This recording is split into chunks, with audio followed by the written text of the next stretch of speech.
Hello friends. एक बार फिर से स्वागत है आपका चाणक्य ग्रुप ऑफ इकोनॉमिक्स में। दोस्तों, आज के इस वीडियो लेक्चर में हम डिस्कस करेंगे मनी एंड बैंकिंग का पार्ट 4। और आज हम लोग डिस्कस करने वाले हैं एक most important topic, high power money and money banking. तो ज्यादा जो मेन फोकस रहेगा आज हमारा वो रहेगा हाई पावर्ड मनी पे, क्योंकि लास्ट टाइम हमने मनी मल्टीप्लायर हमने डिस्कस कर लिया था क्रेडिट क्रिएशन के साथ, ठीक है, पार्ट 3 में। तो इसमें हम लोग डिस्कस करने वाले हैं हाई पावर मनी, इसके बेस, जो बेस मनी है हमारा, उसका सोर्स क्या है और कौन कौन से उसके मेन कंपोनेंट्स हैं, क्योंकि जो एग्जाम पॉइंट ऑफ व्यू से है ये वाला पॉइंट ना मोस्ट इंपॉर्टेंट है। ठीक है, और economics, as a student of economics, as a teacher of economics, तो high power money, money multiplier, ये चीजें बेसिक चीजें हैं हमारे लिए, ठीक है, और सीखनी भी चाहिए हमें। तो हम लोग सीखेंगे कुछ अपने एग्जाम्पल से ही आज। सो कोशिश करेंगे इसको इंटरेस्टिंग बनाने की और जल्दी से जल्दी कवर करने की। ठीक है, चलिए, तो हम लोग एक न्यू बैच अनाउंस कर रहे हैं अभी। 1 जनवरी से उसके रजिस्ट्रेशन स्टार्ट हो जाएंगे, पीजीटी इकोनॉमिक्स के। ठीक है, चाहे वो केवीएस एनवीएस के हों, और लेक्चरर जो पंजाब लेक्चरर, अभी जो पंजाब लेक्चरर हैं उनके निकलेंगे अभी। और उसके बाद एच टेट, यूपी पीजीटी या फिर अदर स्टेट के पीजीटी हैं, उसके लिए भी जो भी तैयारी आप कर रहे हो, ठीक है, तो सीरियस कैंडिडेट्स जो हैं डेफिनेटली आपको कांटेक्ट करना चाहिए गिवन नंबर पे, क्योंकि आपको कंप्लीट गाइडेंस यहाँ पे मिल जाएगा। ठीक है, सो डिटेल्स में आप लोग अगर कुछ क्वेरी है तो इस नंबर पे पूछ सकते हैं। और अगर यूजीसी नेट का बैच ज्वाइन करना है तो वो भी कर सकते हैं, उसके लिए भी इस नंबर पे कांटेक्ट आप कर सकते हैं, डिटेल्स पूछ सकते हैं। चलिए, तो हाई पावर्ड मनी आज हम लोग सीखते हैं। तो सबसे पहले हम लोग सीखते हैं कि इकोनॉमी में हाई पावर्ड मनी काम कैसे करता है। ठीक है, एक थोड़ी सी बेसिक चीजें हैं, पहले वो सीख लो। हाई पावर्ड मनी का कॉन्सेप्ट ही क्लियर हो जाएगा आपका। ठीक है, तो सबसे पहले ये समझो कि करेंसी जो है हमारी, उस करेंसी को प्रिंट कौन कौन करता है। ठीक है, तो करेंसी को प्रिंट करता है, अभी तक हमने यहाँ तक बात सुनी है कि करेंसी कौन प्रिंट करता है। सबसे मेन सोल रिस्पॉन्सिबिलिटी किसकी है? आरबीआई की। उसके साथ साथ जो मनी प्रिंट करता है वो कौन करता है? करेंसी। आरबीआई के साथ साथ कौन प्रिंट करती है? गवर्नमेंट भी प्रिंट करती है। ठीक है, इतना हमें पता है। अब एक बात फिर समझ लो, क्योंकि एग्जाम में और बेसिक चीजें ये काफी आ जाती हैं। ठीक है, जो आरबीआई है वो क्या करती है? नोट्स प्रिंट करती है, कितने तक के? 2 रुपए से लेके 10,000 रुपीज तक के। ठीक है, ये वाला यूजीसी नेट में ऑलरेडी आ चुका है। तो मिनिमम नोट 2 रुपए से लेके 10,000 रुपीज तक वो प्रिंट कर सकती है आरबीआई। एक बात ध्यान रहे, सिर्फ नोट्स ही छापती है आरबीआई। ठीक है, और अगर हम बात करें कॉइन्स, तो कॉइन्स जितने भी 1 रुपीज के कॉइन्स हैं एंड ऑल कॉइन्स, जितने भी कॉइन्स हैं वो सब कौन छापता है? गवर्नमेंट मिंट करती है उनको। ठीक है, बहुत इंपॉर्टेंट है। लेकिन 1 रुपए से लेके कहां तक मैक्सिमम कॉइन क्या है? गुड, शायद रिकॉल कर गया होगा आपको, कहीं ना कहीं हमने डिस्कस किया होगा ये बात। सो दैट इज, जो कॉइनेज एक्ट है उसके अकॉर्डिंग 1,000 रुपीज तक का एक कॉइन गवर्नमेंट प्रिंट कर सकती है। ठीक है, और 1 रुपए से जो मिनिमम जो नीचे वाले होते हैं ये भी सीख लो, जैसे 0.5, जैसे ये 50 पैसा है। ठीक है, 50 पैसा, इसको क्या बोलते हैं? Small coins. 1 रुपए से नीचे वाले जितने भी करेंसी है उसको बोलते हैं स्मॉल कॉइन्स। तो ये बेसिक चीज है। अभी जितना भी करेंसी प्रिंट हो रहा है, कौन कर रहा है? आरबीआई कर रहा है, प्लस गवर्नमेंट कर रहा है। ठीक है, तो इकोनॉमी में अगर हम बात करें, इन दोनों से ही इकोनॉमी में क्या हो रहा है? मनी आ रहा है। ठीक है, तो मान लीजिए यही पैसा किस में आ रहा है? इकोनॉमी में आ रहा है। अब इकोनॉमी जा किसके पास रहा है? ठीक है, ये बहुत बड़ा सवाल है कि इकोनॉमी में जब पैसा आएगा तो जाएगा किसके पास? तो जाएगा किसके पास? हम लोग क्या है? पब्लिक है, तो पब्लिक के पास जाएगा। ठीक है, करेंसी विद, जो करेंसी है किसके पास जाएगी? पब्लिक के पास जाएगी। और या तो करेंसी कहाँ जाएगी? बैंकों के पास जाएगी। ठीक है, बैंकों के पास। और जो भी पब्लिक है, हम जितने पब्लिक्स हैं, चाहे वो इंस्टीट्यूशन है पब्लिक में ही आ गया, चाहे वो हम लोग इंडिविजुअल लेवल में, वो भी पब्लिक के अंडर ही आ गया। ठीक, दूसरी बात, जो करेंसी जा सकती है कहाँ? बैंक के पास जा सकती है। और आपको पता है कि जो डिमांड डिपॉजिट हमारा है वो मेन इंपॉर्टेंट टर्म्स है।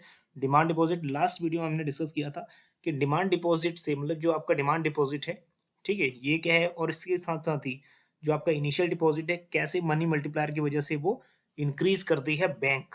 ठीक है, जो मनी क्रिएशन कौन करता है? Commercial bank. ठीक है, वो हमने लास्ट वीडियो में डिटेल में उसकी स्टडी भी की थी। तो बैंक क्या करता है? अपने पास रिजर्व भी रखता है कुछ। एक बार ध्यान रहे, बैंक क्या रखता है अपने पास? रिजर्व रखता है। ठीक है, कुछ पैसा रिजर्व में रखता है।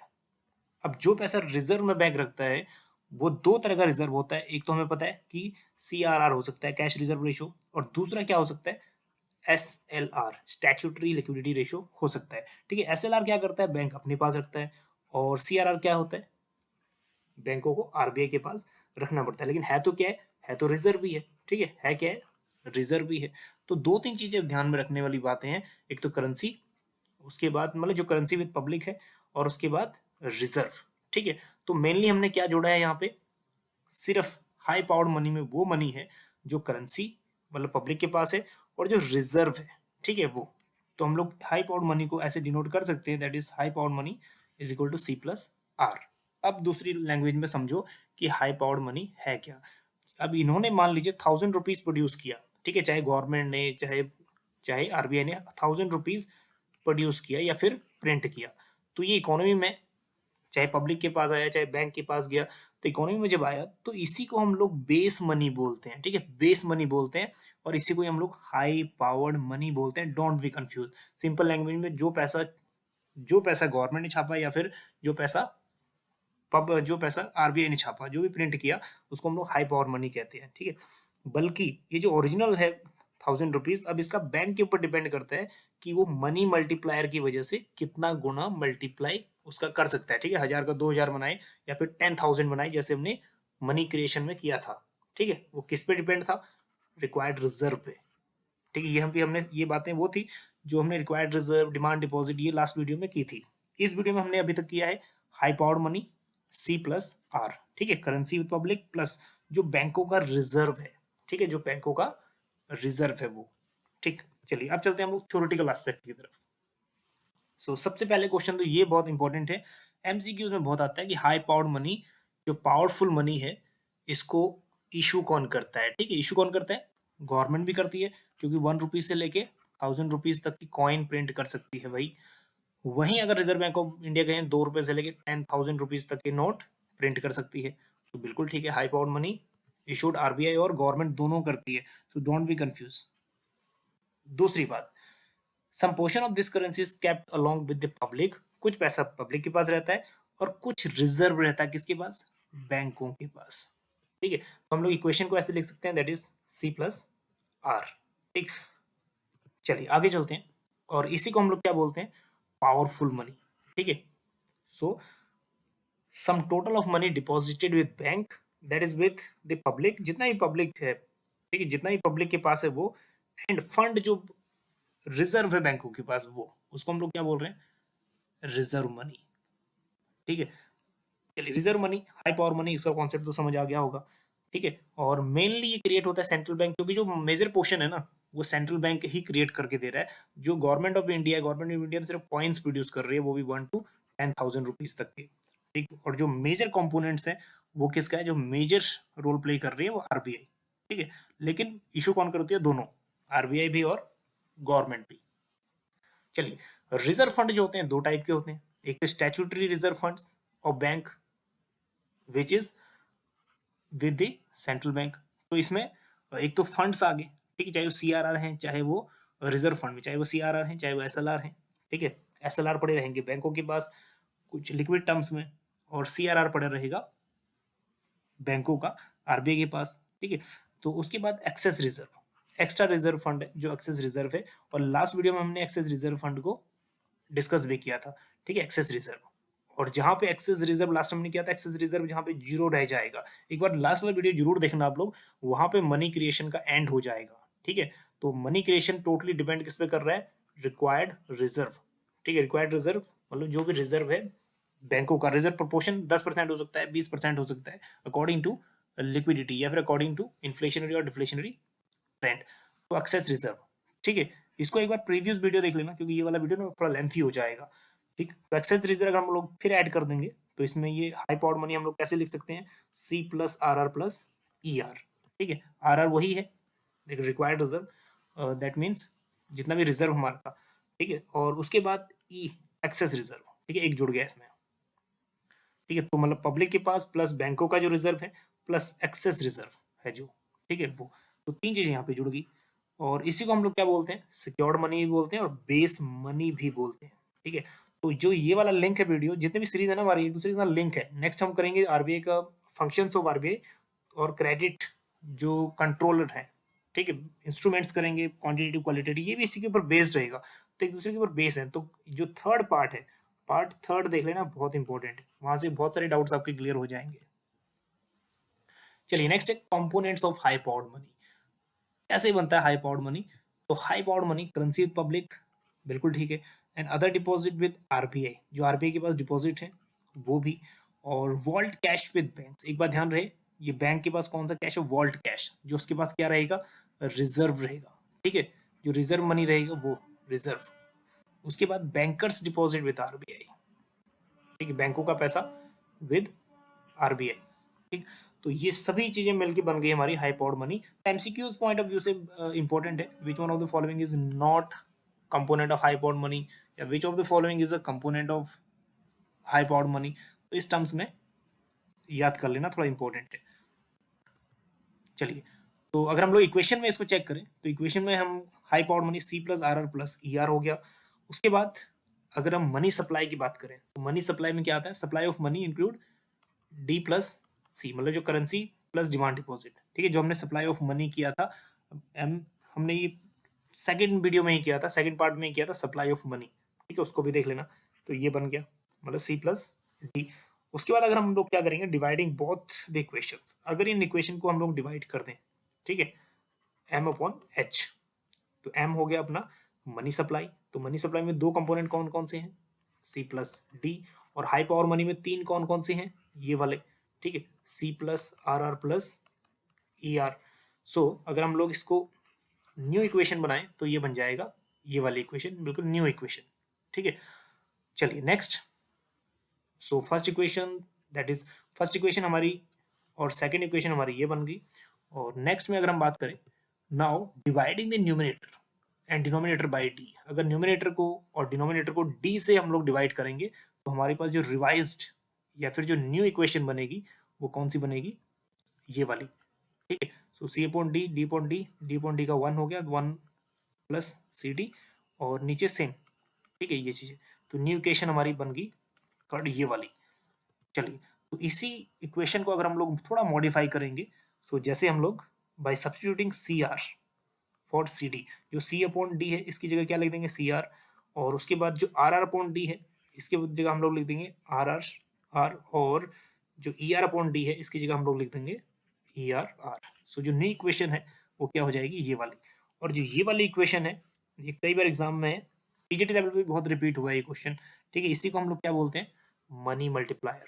तो मनी मल्टीप्लायर लास्ट टाइम आपको याद होगा हमने क्या किया था? One upon R R. तो हम लोग इसको ऐसे भी डिनोट कर सकते हैं, that is M upon H, मतलब money supply upon high powered money, ठीक है, हाई पावर्ड मनी।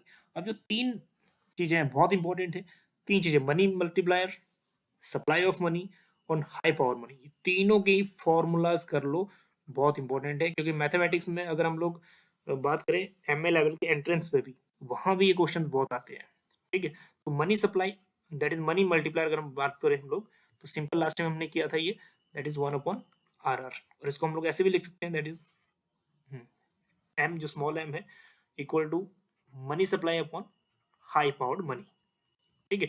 और उसके बाद जो सप्लाई ऑफ मनी है, ठीक है, लास्ट टाइम हमने एक बार थोड़ा रिकॉल करो, जो हमने पार्ट 3 किया था, पार्ट 3 में हमने क्या एग्जांपल लिया था? रिक्वायर्ड रिजर्व कितना है? रिक्वायर्ड रिजर्व, इसमें दो चीजें आती हैं, सीआरआर प्लस एसएलआर, ठीक है। तो इसी को हम लोग बोलते हैं लीगल रिक्वायर्ड रिजर्व, ठीक। तो इसमें दोनों चीजें आती हैं। तो ये हमने माना कि 10% चल रहा है, और जो इनिशियल डिपॉजिट था, प्राइमरी डिपॉजिट, तो वो हमने माना था 1000 है। तो इसी के बेसिस पे हम ये मान रहे थे कि मनी मल्टीप्लायर कितना होगा, ठीक है। तो मनी मल्टीप्लायर कितना होगा? Money multiplier 1/10% means 10। तो मतलब जितना भी इनिशियल डिपॉजिट है, इनिशियल डिपॉजिट कितना है? हाई पावर मनी, जो इनिशियल डिपॉजिट है प्राइमरी डिपॉजिट, और इसी को हम लोग हाई पावर मनी भी बोलते हैं, ठीक है। तो इसी को ये कितना है? 1000। अब डिपेंड करेगा कि आपका रिक्वायर्ड रिजर्व या फिर रिक्वायर्ड रिजर्व कितना था, उसी के हिसाब से आपको पता लगेगा कि आप लोगों का मनी मल्टीप्लायर क्या था। तो मनी मल्टीप्लायर यहाँ पे कितना था? दैट इज 10, ठीक है। तो मनी मल्टीप्लायर की वैल्यू 10।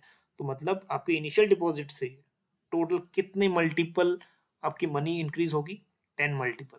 तो जो टोटल आपका डिमांड डिपॉजिट होगा ना लास्ट में, कितना हो जाएगा? That is 10,000। चलिए, यहाँ भी वही एग्जाम्पल से हम लोग सेट कर सकते हैं। तो जो मनी सप्लाई है, तो मनी सप्लाई को आप लोग ऐसे डिनोट कर सकते हो, M money supply equal to M, that is money multiplier multiply by high power money, ठीक है। यहाँ एग्जाम्पल लेके चलते हैं।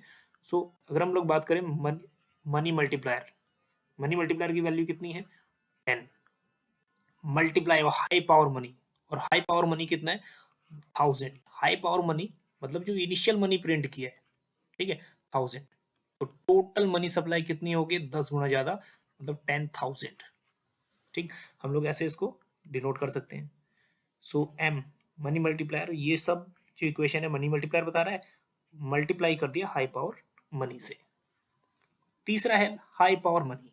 हाई पावर मनी को कैलकुलेट करने का जो फॉर्मूला है, so that is high power money, तो जितना भी मनी सप्लाई है, ठीक है, उसको डिवाइड कर दो मनी मल्टीप्लायर से। ठीक है, मनी सप्लाई अगर हम बात करें 10,000, और उसके बाद जो मनी मल्टीप्लायर की वैल्यू है कितना है 10, ठीक है 10। तो आपका जो हाई पावर मनी है ना, जो इनिशियल मनी है, उसकी वैल्यू आ जाएगी कितनी, इनिशियल मनी 1000 रुपीज। ठीक, तो टोटल मिला के ये जितने भी कॉन्सेप्ट हैं इंटर रिलेटेड है, इनको अपने नोटबुक में नोट डाउन कर लेना, बहुत इंपॉर्टेंट है। चलिए नेक्स्ट वन। अब हम लोग नेक्स्ट पता करते हैं कि what are the sources of high powered money. ये जो हाई पावर्ड मनी है ये आता कहाँ से है, ठीक है, तो सोर्सेज आपने देखा होगा कौन सोर्सेज है, एक तो गवर्नमेंट है और प्लस आरबीआई है। अब दूसरी चीज देखो, जब करेंसी प्रिंट होती है, ठीक है, थोड़ा सा टाइम लगेगा यहाँ पे, जो करेंसी प्रिंट होती है वो किस चीज पे डिपेंड करती है, ठीक है, डिपेंड करती है कि आपके पास गोल्ड कितना है, और डिपेंड करती है कि आपके पास रिजर्व कितने हैं, मतलब रिजर्व कहने का मतलब यहाँ पे फॉरेक्स, ठीक है, फॉरेन एक्सचेंज कितने हैं, ये दो चीजें चाहिए होता है। ठीक है, रेशो हम लोग डिसाइड करते हैं 60% और 40% का, ठीक है, तब प्रिंट कर सकते हैं कोई करेंसी। तो कुल मिला के वही बात है सोर्सेज, ठीक है, सोर्सेज में यही हम लोग डिस्कस करेंगे। तो एमसीक्यूज में ये कई बार रिपीट हुआ है और अभी भी हो सकता है कि कौन सा सोर्स है कौन सा सोर्स नहीं है। तो जो भी गवर्नमेंट के और आरबीआई के करेंसी प्रिंटिंग से रिलेटेड होगा वो तो सोर्स डेफिनेटली है। ठीक है, जैसे नंबर 1 है claims of Reserve Bank of India. अब Reserve Bank of India claims क्या है, Reserve Bank RBI, Reserve Bank जो है गवर्नमेंट को लोन्स प्रोवाइड करता है। अब ये जब लोन प्रोवाइड करता है तो क्या करता है, in form of investment. Investment किसमें करता है, गवर्नमेंट सिक्योरिटीज में, ठीक है, गवर्नमेंट सिक्योरिटीज में इन्वेस्टमेंट करता है। तो मान लीजिए कि वो लोन में कितना दे रहा है, 100 करोड़ रुपीज लोन में दे रहा है, 100 करोड़ रुपीज, ठीक है, आरबीआई गवर्नमेंट को। अब जितना भी गवर्नमेंट डिपॉजिट जमा करेगा आरबीआई को, वो चीजें वो उसमें से माइनस हो जाएंगी। मान लीजिए आरबीआई के पास गवर्नमेंट ने डिपॉजिट किया 80 करोड़, ठीक है, means after deducting the deposit of government, deposit of government कितना 80 crore rupees from the quantity of loans, then जितना भी अमाउंट बचेगा, ठीक है, जितना भी अमाउंट बचेगा, that quantity of net bank credit of government is calculated, सिर्फ ओनली वही कैलकुलेट की जाएगी, दैट मीन्स 20 करोड़। ठीक है, सो हाई पावर्ड मनी, एक बात थोड़ा सा इंडिकेशन माइंड में ये रखना, जितनी भी चीजें गवर्नमेंट की और आरबीआई की करेंसी से प्रिंटिंग से रिलेटेड है वो तो डेफिनेटली होंगी। जैसे सेकंड है net foreign exchange assets of Reserve bank. अब ये फॉरेन एक्सचेंज की बात कर रहे हैं, ठीक है, फॉरेन एक्सचेंज रिजर्व जिसको हम लोग बोलते हैं फॉरेक्स। तो जितने ज्यादा फॉरेन एक्सचेंज होंगे उतनी ज्यादा क्या होगी, हाई पावर मनी होगी, मतलब न्यू करेंसी प्रिंट होगी। So Reserve Bank purchases foreign securities by paying the money of the country, then quantity of foreign exchange increases. तो क्वांटिटी ऑफ फॉरेन एक्सचेंज जब हम लोग खरीद रहे हैं, फॉरेन एक्सचेंज जो खरीद रहे हैं, तो ज्यादा फॉरेन एक्सचेंज होगा ज्यादा प्रिंट कर पाएंगे, हाई पावर मनी बढ़ेगा। और इसके अपोजिट जितनी करेंसी फॉरेन एक्सचेंज कम होगा या जितनी फॉरेन की करेंसी कम होगी उतना ही हाई पावर मनी कम होगा। ठीक है, तीसरा point government's currency and liability to public. Government जितना ही ज्यादा 1 रुपीज के कॉइन्स या 1 to जितने भी रुपीज के कॉइन्स है, 2 rupees 3 rupees till 1000 rupees coins तक जितने ज्यादा प्रोड्यूस करेगी उतने ही ज्यादा हाई पावर मनी, ठीक है, उतनी ज्यादा हाई पावर मनी भी इंक्रीज होगा। ठीक, एंड वाइस वर्सा। चलिए फोर्थ वन है net non monetary liability of Reserve bank. अब रिजर्व बैंक की कुछ नॉन मॉनेटरी लाइबिलिटी भी है, ठीक है, नेट नॉन मॉनेटरी लाइबिलिटी। अब ऐसी लाइबिलिटी जो मॉनेटरी नहीं है, ठीक है, या फिर जो जिसको हम लोग पैसे में कन्वर्ट नहीं कर सकते, या फिर तुरंत लिक्विडिटी फॉर्म में नहीं लेके आ सकते, जैसे प्रोविडेंट फंड लॉन्ग टर्म के लिए, पेंशन फंड, ठीक है, paid up capital, reserve fund, ये ऐसी चीजें हैं जो लॉन्ग टर्म में हम लोग यूज करेंगे। तो अगर इनकी संख्या बढ़ेगी, ठीक है, अगर रिजर्व फंड या जितना भी पेंशन फंड है इनकी सप्लाई अगर बढ़ गई, तो मान लो इनकी सप्लाई बढ़ गई तो कम पैसा बचेगा प्रिंट करने के लिए, ठीक है, कम पैसा बचेगा तो हाई पावर मनी क्या होगी, हाई पावर मनी भी कम होना शुरू हो जाएगा, ठीक है। सो एंड वाइस वर्सा, जितनी इनकी संख्या कम होगी उतनी ज्यादा हाई पावर मनी बढ़ेगी, ठीक। तो ये वो वाली चीजें, paid up capital, reserve fund, जो लॉन्ग टर्म, क्योंकि प्रोविडेंट फंड, पेंशन फंड, ये सब 60 साल के बाद यूज होने हैं, ठीक है, एम्प्लॉइज के, ठीक। सो इस सेंस में हाई पावर मनी, जितना ये बढ़ेगा उतना हाई पावर मनी कम होगा, ठीक है, एंड वाइस वर्सा। तो जितने भी फर्स्ट, सेकंड और थ्री, इन तीनों को प्लस करना है और माइनस क्या कर देना है, ये वाला non monetary liability of Reserve bank, ठीक है। तो ये क्या है, ये जितने ही बढ़ेंगी तो उतना हाई पावर मनी कम होगा, ठीक। तो हमारा जो हाई पावर मनी के सोर्स है ये है 4, ठीक है, इनको ध्यान रखना। चलिए लास्ट में मनी मल्टीप्लायर, आपको याद होगा मनी मल्टीप्लायर हमने पार्ट 3 में भी डिस्कस किया था। सिंपली इसमें ज्यादा पढ़ने लायक कुछ नहीं है, ये क्या है, सिंपल टर्म्स में 1/RR का बीच में एक रेसिप्रोकल या फिर एक रेशो है, ratio between total money supply, जितना भी वन है ना, वन आपका क्या बता रहा है, टोटल मनी सप्लाई, जितना भी मनी सप्लाई है आपका या जितना भी अमाउंट है मनी का, that means 1 legal reserve ratio, ठीक है, उसका 1/LRR, उसी को हम लोग क्या बोल रहे हैं, that is legal reserve ratio, ठीक है। SLR और CRR से मिलकर बन रहा है, इसके बीच का रेशो है। चलिए, तो ये कैलकुलेट कैसे होगा, दैट इज 1/LRR, और एग्जाम्पल दिया हुआ वही जो हमने यूज कर लिया है, तो इसमें ज्यादा कुछ सीखने को नहीं है, बिल्कुल इजी कॉन्सेप्ट है, ठीक है, मनी मल्टीप्लायर, ठीक। सो चलिए अब नेक्स्ट वीडियो में हम लोग डिस्कस करेंगे next functions of central bank of India, ठीक है, इसमें भी डिटेल में करेंगे पार्ट 5 में।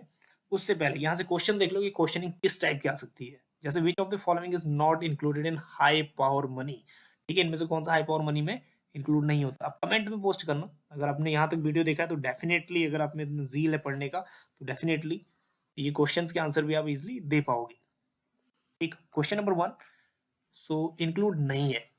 क्वेश्चन नंबर 2 है, high power money is the money which is produced by, इसके थ्रू प्रोड्यूस होती है। क्वेश्चन नंबर 2, अगर आपने लेक्चर पूरा देखा है तो definitely you will answer that, ठीक है। थर्ड है, which among the following are included the monetary base और high power money of the Reserve Bank of India, इनमें से कौन कौन से ऐड होते हैं, ठीक है। 3 क्वेश्चन है होमवर्क के लिए, और यहां तक अगर वीडियो देखा तो डेफिनेटली इन तीनों के आंसर आप लोग दे पाओगे, ठीक है। अब मिलते हैं आपको नेक्स्ट वीडियो में पार्ट 5 के साथ, ठीक। आप बने रहिए चाणक्य ग्रुप ऑफ इकोनॉमिक्स के साथ, मिलते हैं आपको नेक्स्ट वीडियो में, तब तक के लिए हंसते रहिए, मुस्कुराते रहिए, बने रहिए चाणक्य ग्रुप ऑफ इकोनॉमिक्स के साथ। Thank you so much.